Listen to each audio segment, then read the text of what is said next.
You're tuned to KDCR, New York, Distinguished Comics Radio. Good evening, friends, and welcome to our 6th broadcast this Saturday night, April 27th, 1940. I'm Simon Carver, back in our little studio of wires, coffee rings, and comic books threatening to slide clean off the desk. And I'm George Wilson, second time in the chair with Simon, first time riding shotgun on what our editor insists is the short band side of the operation. If you can hear us, I guess the contraption works. We're glad to have you, George. And friends, if the room feels a little tense tonight, well, the whole month's felt that way. You open the paper and it's Norway, Norway, Norway. German ships, British ships, troops landing, governments fleeing, one nervous map after another. A lot of modern machinery, a lot of sabotage, a lot of men making hard moves before daylight. Yeah. Denmark swallowed fast. Norway still fighting. And every bulletin sounds like somebody cut a wire somewhere or slipped a knife into the works before anybody could shout. That kind of thing makes these old crime comics feel less silly than they might have a year ago. That's exactly it. We've spent our last stretch on Superman, then on that new dark bird, the Batman. Those fellows belong to a world where the hero has become a symbol. But tonight, we're stepping back to rougher ground, to the stretch before Batman planted his boots on the rooftop, when Detective Comics was still a tougher, stranger crime and adventure sheet. Before the cape and the cowl took over the joint, there was a broad-shouldered private eye who mostly solved problems with his fists, his legs, and a refusal to stay down. Slam Bradley. Slam Bradley and his little sidekick Shorty. They're not gentlemen detectives, not exactly. They're not occult Avengers either. They're busy, bruising, fast-moving comic book detectives from the opening issues of Detective Comics, back when the whole line still felt like it was inventing itself, one punch at a time. And it's worth doing now, because once Batman arrives, you can feel the floorboards shift under everybody else. Slam's still there. He keeps swinging, but the room gets darker and narrower around him. Tonight we're covering Slam Bradley through Detective Comics numbers 1 through 34, plus his turn in the New York World's Fair comic. Not every panel one by one. We'd be here till the Dodgers win 3 pennants, but enough to see the shape of the thing. We'll talk Malcolm Wheeler-Nicholson, the publisher who helped set this whole table. We'll talk Siegel and Shuster, learning how to move bodies across a page. We'll talk Shorty, because you can't talk Slam without that little pest. And we're going to take a real close look at Detective 26 and 28, where the strip starts showing sharper teeth. So if you've been with us for Superman's Daylight Crusades and Batman's Midnight Theatrics, stay put. Tonight, we're in the noisy middle ground, pre-Batman, but already racing toward him. To understand Slam Bradley, you really do have to start with Malcolm Wheeler-Nicholson. He's one of those figures who feels a little like a door hinge in comics history. Military man, writer, argumentative cuss by the sound of it, and, most important for our purposes, the fellow who pushed hard for comic books made of original material instead of just newspaper reprints. That part matters. A lot of outfits were happy enough clipping and pasting old strips. Wheeler-Nicholson gambled on paying for new stuff. New fun, more fun, adventure. Then the machinery that leads us toward Detective Comics. Messy business. Shaky money, but a real leap. Exactly. He helps create the conditions where young creators can learn in public. And that's what Detective Comics is at the start. An anthology, a busy street of a book. Crime, mystery, odd science, magicians, every sort of adventure rubbing shoulders. Before it's the Batman magazine in the public imagination, it's a testing ground. And Slam Bradley is right there in issue 1. Not a backup afterthought. Part of the furniture from the start, which tells you something about what the house thought it was selling in 1937. Brisk crime action, hard socks to the jaw, cliffhangers, pursuit. You can feel Jerry Siegel and Joe Shuster stretching their muscles in those pages. By then, they've already fooled around with Doctor Occult and other strips, and Superman is somewhere in the fog bank of rejected ideas. With Slam, they're practicing the grammar that later superheroes will speak fluently. How to turn a page on a threat. How to break a chase across panels. How to make a body seem to lunge out of still paper. He's not superhuman, but the storytelling is starting to think superhuman. Fellas fly through doors. Cars skid like they're shot from a sling. Fists travel in big arcs. You can see Shuster working out momentum the same way a mechanic works out timing. That's lovely. And the book itself evolves around him. Wheeler-Nicholson's role gets crowded by the money men, Harry Donenfeld, Jack Leibowitz, all that stern business end of publishing. But the early spirit remains in these strips, restless, improvised, trying to discover what comic books can do that pulps and newspaper strips can't. Which is maybe why Slam matters more than folks say. Batman becomes the star, sure.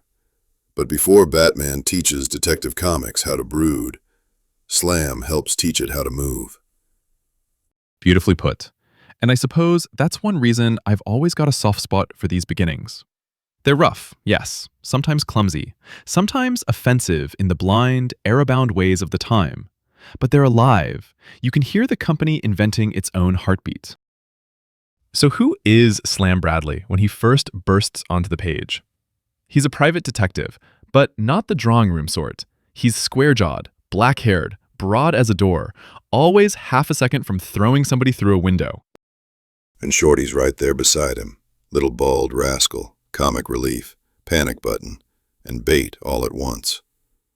Shorty complains, gets kidnapped, gets walloped, says the wrong thing to the wrong mug, then somehow helps the whole strip keep its bounce. That pairing is the engine. Slam is force and forward motion. Shorty is reaction, the yelp, the wisecrack, the moment of fear that lets Slam look even steadier. It gives the strip swing. You don't just get a brawler, you get rhythm.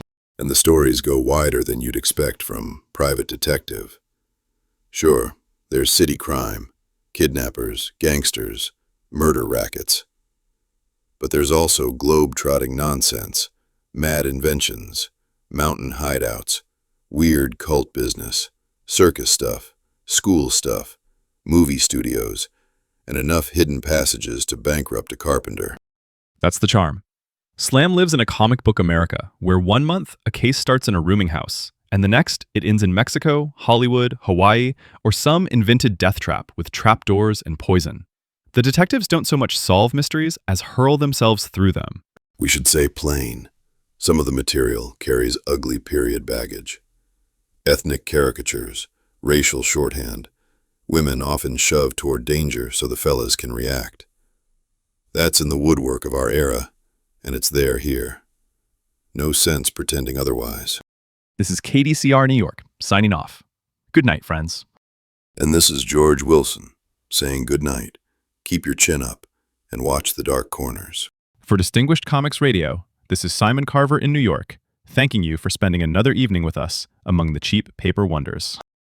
And if you've got thoughts on Slam, Shorty, Wheeler-Nicholson, Batman squeezing the life out of everybody else, or whether Simon's seeing Lois Lane in every third brunette on a Shuster page, send us mail at distinguishedcomicsradio@gmail.com. Our editor still claims the address came in one of Mr. Moore's letters from the future. We'll hold you to none of that. Friends, next time on Distinguished Comics Radio, we're moving on to The Sandman in Adventure Comics numbers 40 through 46, plus the Sandman story from the 1939 World's Fair comic. If you want to read ahead, that's your stack. That's all from me for now, Simon. Next week, the listeners get Robert back in the chair, so they can hear somebody sound cheerful, while I go back to cars, boxing, and minding my own business. That may be the cleanest distinction we'll make all night. Another thing I like in this first wave is how often the strip tries to fold in a wider world. Schools, public offices, theaters, transportation, even little background signs that make the city feel inhabited.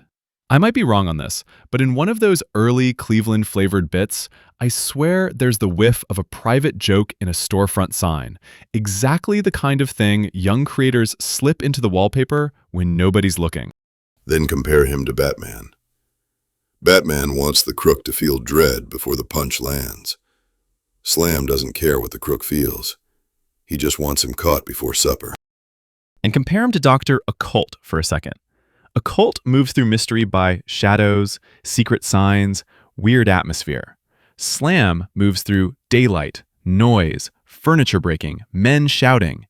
He's less supernatural, more municipal. The city is his haunted house. You can see that in the way fists are drawn. Big, swinging, almost like the arm arrives before the man does. Batman later turns that motion into something stealthier. Superman turns it into myth. Slam keeps it human. Well, comic book human. Which is still a lot of man for one suit. And Joe Shuster's staging gets more interesting even that early. Bodies aren't just planted in little feeder boxes. They pitch forward, they dive diagonally. Slam's shoulders fill a panel, then suddenly he's small again, sprinting into depth. It anticipates superhero action without quite becoming it yet. Right. Slam and Shorty tumble from one scrape to the next. Slam doesn't stand around deducing cigar ash. He kicks doors in, tails mugs, gets captured, breaks loose, and keeps moving until the crook's flat on his back. Which is also why Shorty matters. Without Shorty, Slam can get awfully blunt. With Shorty around, the whole strip remembers to grin between punches. Those first 7 issues have that serialized, breathless quality old movie reels used to have. Every ending feels like somebody yanking the curtain down mid-punch. A threat note, a cliff edge, a train, a gang hiding in the next room. There's something very American about him in these first runs. Impatient with theory, fond of decisive motion, and not much interested in subtlety unless it helps him hit the next door at speed. And Slam himself is a funny bridge. He's public, daylight. Everybody knows he's there. He roughs up crooks in plain sight. Batman later works by fear and concealment. Doctor Occult worked in shadows and symbols. Slam just grabs you by the shirt and says, "Move." And don't forget Siegel and Shuster.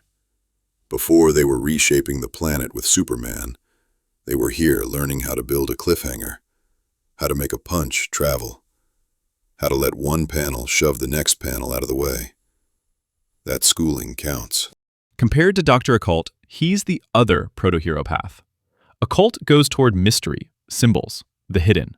Slam goes toward velocity, urban danger, comic banter. Superman later unites some of those lessons into something brighter and larger. Batman takes others into the shadows. Slam stands right there at the fork in the road. No, but I also don't want that to become the only lens. Because if you read only for the bad habits of the age, you'll miss the formal excitement.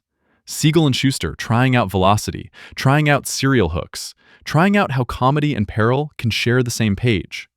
Comics are growing up awkwardly in front of us. Compared to Batman, Slam's a public brawler. Batman wants the night itself to do half the fighting. Slam works in broad view. He's got fists, legs, nerve, and not much patience. Batman's a nocturnal avenger. Slam's a hard-case detective who happened to arrive early. So why does Slam Bradley matter? I'd say because he helped establish the rhythm of comic book crime action before the costumed boom turned everything into iconography. He's not forgotten because he failed. He's overshadowed because the whole medium raced ahead into capes. I'm Catholic and hungry. Work with me. That's a mournful restaurant metaphor, George. It's the market telling the feature what it can't be anymore. Not the whole meal. A side dish. Still tasty, but smaller spoonfuls. No, and yet I don't think Slam disappears artistically. In fact, some of those later cramped stories sharpen the essentials. You see what the strip truly is when the fat is trimmed away. Momentum, blunt courage, the comedy of small man and big man, and action laid out with increasing economy. And Batman is easier to brand on a cover. Let's be honest. Big cape, bat ears, black shape against yellow moon. That sells. Slam in a check jacket with his fists up. Good stuff, but not as instantly strange. There's something poignant in that. Slam helped define the magazine's crime action rhythm, and now the magazine is evolving toward a different star. Batman changes the temperature. He brings costume, concealment, a more theatrical visual identity. Suddenly, plainclothes slugging has competition from silhouette and fear. And you can see the compression. Less room to sprawl, more need to hit the beat clean. Open with danger, give Shorty a gag, turn the screw, Land the punch. Get out. It's denser. Sometimes that helps. Sometimes you feel the breath getting knocked out of the strip. Exactly. The settings broaden, but the worldview can stay cramped. Still, even there, you can admire the hustle of the storytelling. Because page space is shrinking, Batman's growing, other features are jostling. Slam suddenly has to get more done with fewer pages. Yeah, and that one's a good example of both the ambition and the blind spots. The strip wants exotic danger, distance, a place the average city reader won't know firsthand. Hawaii's still a territory, not a state, and the comic treats it as far-off sensational ground. That's part travel poster, part pulp panic. Once we move through Detective 29 to 34, you can feel the squeeze. Slam keeps appearing, keeps moving, keeps getting new predicaments. Hawaii, laboratories, wild locales, even that leper colony business you mentioned to me before we went on air.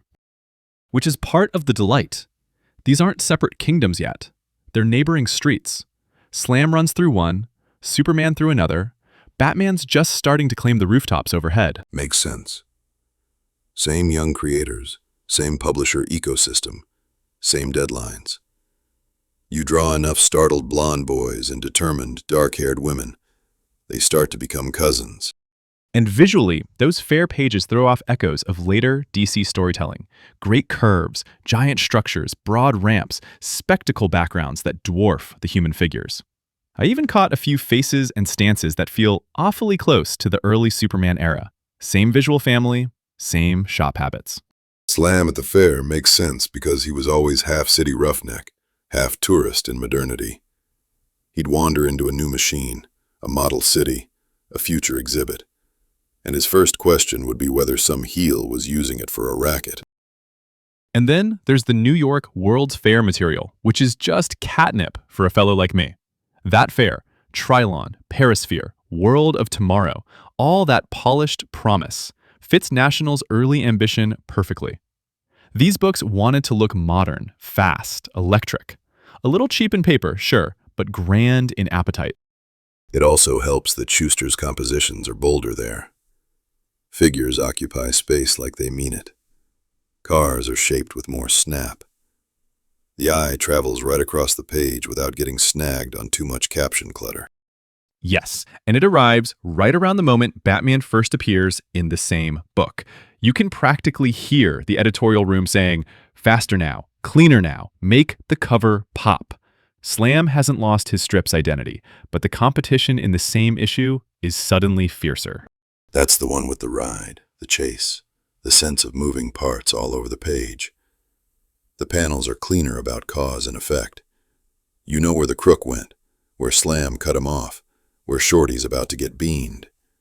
There's less explaining, more showing. Detective 28 may be my favorite Slam issue in this stretch to talk about, because it has the peculiar feeling of an act playing louder just as another act is waiting in the wings.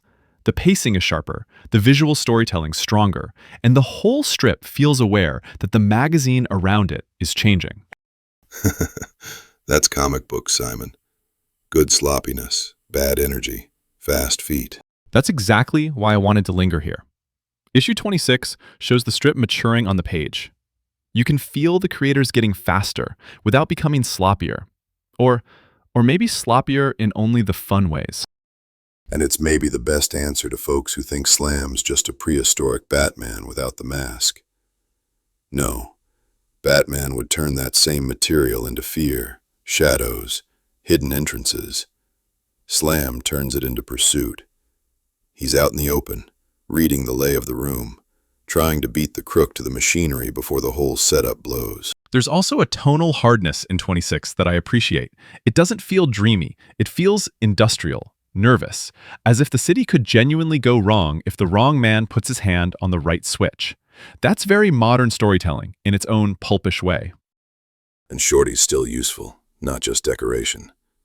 He gets in trouble, naturally, but the trouble is part of the rhythm of the action. The strip knows how to cut from menace to comic distress and back without losing the line. Slam in this one feels like a bridge figure. He's still the detective brawler, no question. He still punches first when needed, but he's also becoming a proto-action hero.